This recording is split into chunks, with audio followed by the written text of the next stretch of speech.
How to apply graphics to a chined hull. Today I'm going to show you how to apply graphics to a chined hull like you find on a tinny. As many aluminium boats are left unpainted, I'm going to show you how to apply the transfer dry, which is required for applying vinyl to raw aluminium. If you have a painted boat, you could spray the hull with a little bit of soapy water to help ease the process. Before starting, make sure you have a nice flat work area to use, clear of clutter and dust. Remove your name from its tube and roll it out on a bench. Use the squeegee to press out the front application paper. This ensures that the name is well adhered to the transfer paper. Make sure you have given the hull a good wash down of fresh water, followed by a wipe over with methylated spirits. Pay special attention to the valley of the chine, as this is the spot where strong adhesion is really needed. As always, work in a shed or make sure you have a nice clear day with no wind. Now that the surface is clean and ready, we need to mark up the position of the graphic. Start by tucking the top of the graphic up under a chine like so. Use the valley as a measuring line. Remember that letters and numbers with round tops are going to sit a little higher than the flat top ones. So if measuring down 10 mm from here, go 7 for here. Tape the transfer in place and mark the edge position with a pencil. We are now ready to apply. Turn it over so it is facing away from you.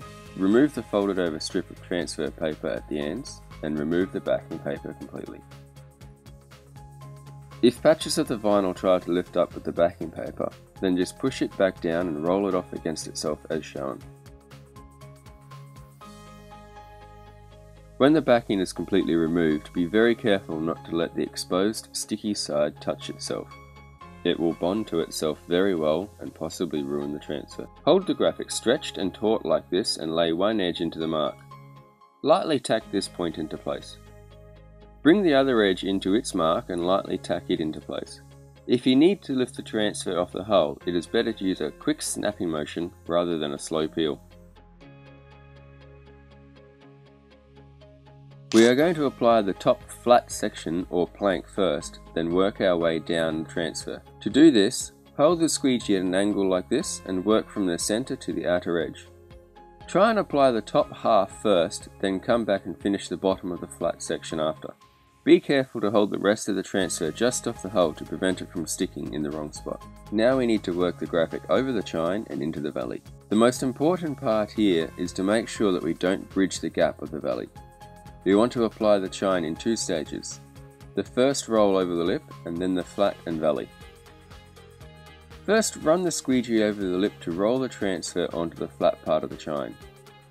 Then push it down the flat part into the valley.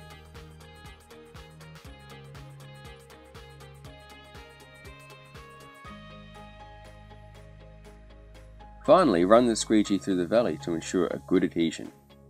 From this point, it is just a matter of repeating over each plank and chine.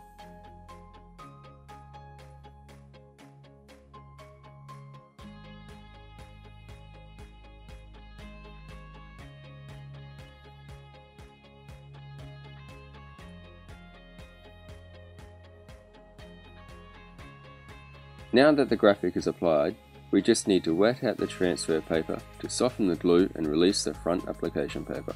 A wet rag, hose or spray bottle will do fine. Leave the paper to soak for about 30 seconds, then peel the paper off by pulling back against itself.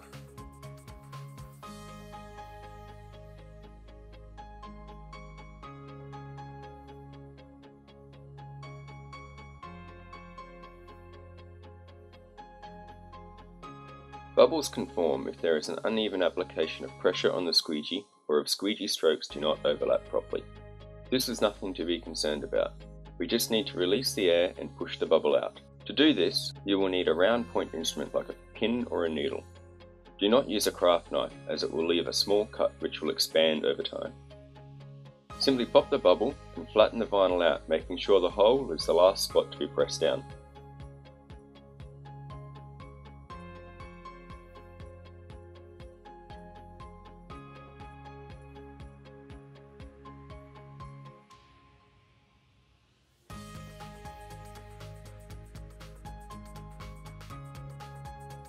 Congrats, you've just applied your graphic like a pro.